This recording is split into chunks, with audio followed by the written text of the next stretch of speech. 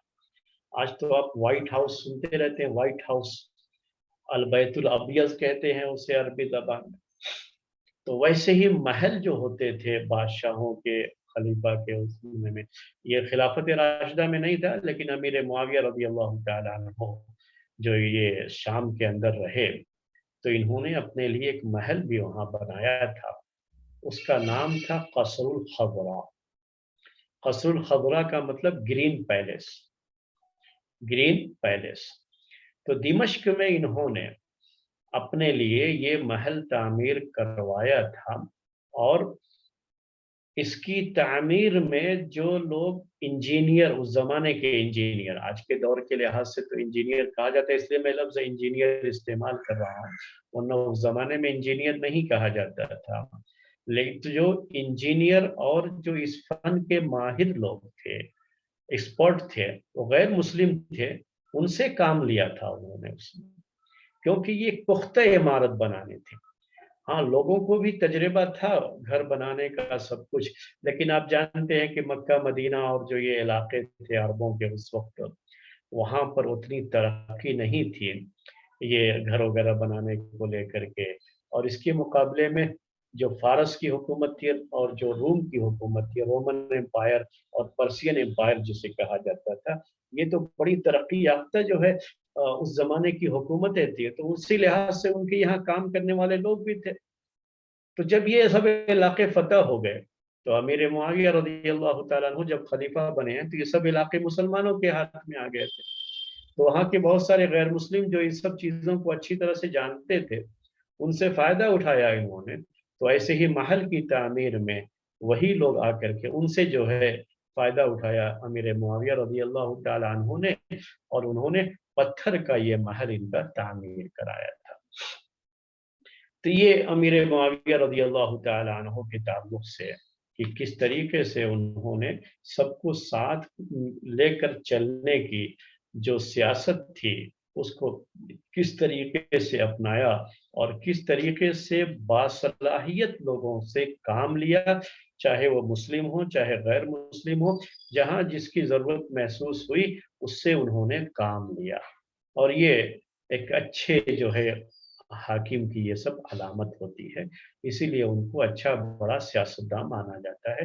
انہوں نے 20 سال کے قریب حکومت کی، لیکن پوری حکومت میں کہیں کوئی اس طرح کی چیز نہیں ہوئی کہ ان کے خلاف کوئی اٹھ کر کے کھڑا ہوا ہو۔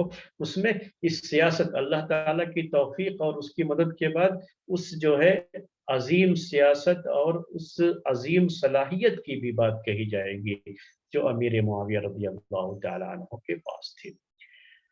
اس کے بعد امیر معاویہ رضی اللہ تعالیٰ عنہ نے دمشق کو اپنا کیپٹل سٹی بنایا، اور وہاں سے پوری حکومت چلتی تھی۔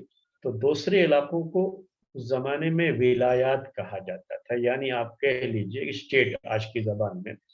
تو بہت سارے اسٹیٹ رہے، جیسے بصرہ ہے، کوفہ ہے، مصر ہے، یمن کا علاقہ ہے، یا جو ہے حجاز کا ایریا ہے، مکہ مدینہ طائف وغیرہ، تو یہ سارے جو ہے الگ الگ یہ سب اسٹیٹ تھے۔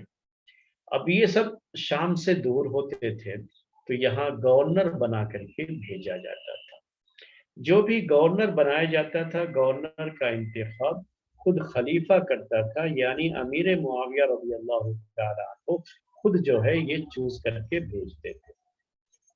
انہوں نے اپنے گورنر کو بعض جگہوں پر آزادی بھی دے رکھی تھی کہ وہ جیسے چاہیں وقت کی نزاکت کو دیکھتے ہوئے خود بھی فیصلہ کرنا، ان کو فیصلہ کرنے کا حق تھا۔ اور بعض جگہوں پر انہوں نے یہ آزادی نہیں دیتی تھی، بلکہ جو بھی فیصلہ کرنا ہوگا وہ پہلے جو کہہ لیجئے کہ اعلیٰ کمان ہے. آج کی زبان میں ہم کہتے ہیں اعلیٰ کمان، یعنی امیر معاویہ رضی اللہ تعالیٰ عنہ کیپٹل سٹی جو سینٹر ہے وہاں سے آپ کو رابطہ کرنا پڑے گا، اور وہاں سے مشورہ کرنے کے بعد ہی آپ کو کوئی فیصلہ کرنے کا حق ہوگا. لیکن بعض صوبوں میں یعنی بعض اسٹیٹ میں یہ تھوڑی آزادی دی تھی. وہ کیا ہے؟ وہ کوفہ اور بصرہ کا ایریا تھا. یہ وہ علاقے تھے جہاں سے کچھ نہ کچھ جو ہے چیزیں ہوتی رہتی تھیں. لوگ ہمیشہ جو ہے گورنر کے خلاف کچھ نہ کچھ جو ہے شکایتیں اور ان کے خلاف اٹھ کھڑے ہونا. تو یہ فتنوں کی سرزمین تھی، یہاں سے فتنے اٹھنے کا اندیشہ زیادہ تھا. تو گورنر کو یہاں پر اختیار بھی امیر معاویہ رضی اللہ تعالیٰ عنہ نے زیادہ دیا تھا کہ وہ حالات کو سامنے رکھتے ہوئے خود بھی کوئی فیصلہ لے سکتے ہیں. اور کسی کو بھی جو ہے قتل کرنا ہے، کچھ بھی کرنا ہے، تو پہلے اوپر سے آرڈر جو ہے آئے تبھی کریں گے، اوپر سے اجازت لگے تبھی کریں گے. اس کی کوئی ضرورت نہیں. یہ حالات کو دیکھتے ہوئے خود بھی وہاں پر فیصلہ لے سکتے ہیں. یہ ان کو انہوں نے اختیار دیا تھا.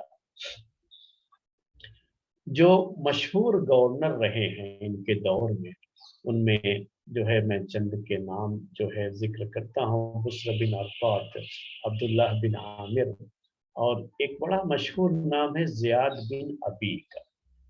زیاد بن ابی یہ اسلامی تاریخ کا ایک ایسا نام ہے جن کے تعلق سے بھی اسلامی تاریخ میں بہت سی باتیں ذکر کی گئی ہیں. اسی لیے ضروری ہے کہ آپ کے سامنے زیاد بن ابی کے بارے میں بتایا جائے. ان کو زیاد بن ابی کہا جاتا ہے. زیاد بن ابی یعنی ان کے والد کون ہیں اس کا پتہ نہیں.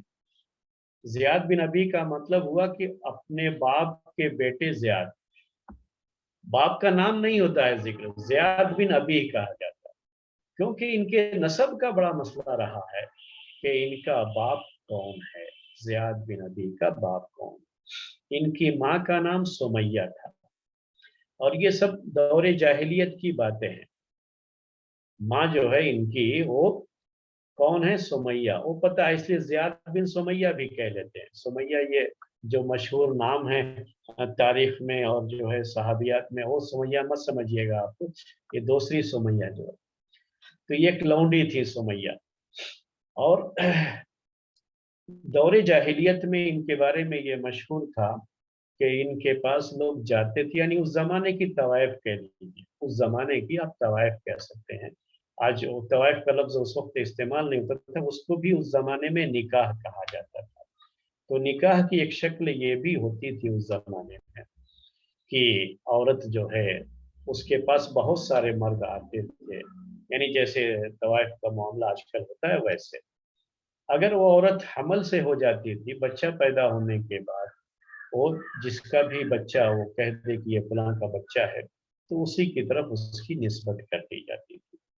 تو یہ کہا جاتا ہے اس کے بارے میں زیاد کے تعلق سے کہ سمیہ کا یہ بیٹا، لیکن یہ ابو سفیان کے نطفے سے تھا. یہ یعنی ابو سفیان بھی سمیہ کے پاس جاتے تھے. جاہلیت کی بات ہے یہ، اسلام لانے کے بعد کی بات نہیں، یاد رکھیے گا، یہ ذہن میں پہلے سے اس کو بیٹھا لیجئے گا. تو یہ بھی جاتے تھے اس کے پاس. تو یہ بیٹا زیاد جو ہے انہی کا تھا. یہ باتیں جو ہے ذکر کی جاتی ہیں، اور لیکن بہرحال اب یہ چیز بالکل کلیئر نہیں ہے، کیونکہ تاریخ کے اندر دونوں باتیں ذکر کی گئی ہیں. یہ بھی ذکر کیا گیا ہے اس کے ان کے تعلق سے کہ یہ ابو سفیان ہی کے بیٹے تھے، اور یہ بھی ذکر کیا گیا ہے کہ یہ زیاد بن عبید کے بیٹے تھے، اور یہ اس کا جو ہے ابو سفیان کا سمیہ کے پاس آنا جانا نہیں تھا، اس لیے وہ اس کے بیٹے نہیں ہو سکتے. یہ سب باتیں بھی جو ہے ذکر کی گئی ہیں. تو میرے کہنے کا مطلب یہ ہے کہ ان کے نسب میں بہرحال یہ شک تو ہے کہ ان کا باپ کون ہے. ماں تو امیہ ہے، سمیہ ہے، تو زیاد بن سمیہ کہتے ہیں. لیکن عام طریقے سے عربوں کے یہاں ماں کی طرف نسبت کم ہوتی ہے، اسی لیے زیاد بن ابی ان کو کہا جاتا ہے. زیاد بن ابی کا نام اسلامی تاریخ میں خلافت بنی امیہ میں بڑا مشہور رہا ہے، اور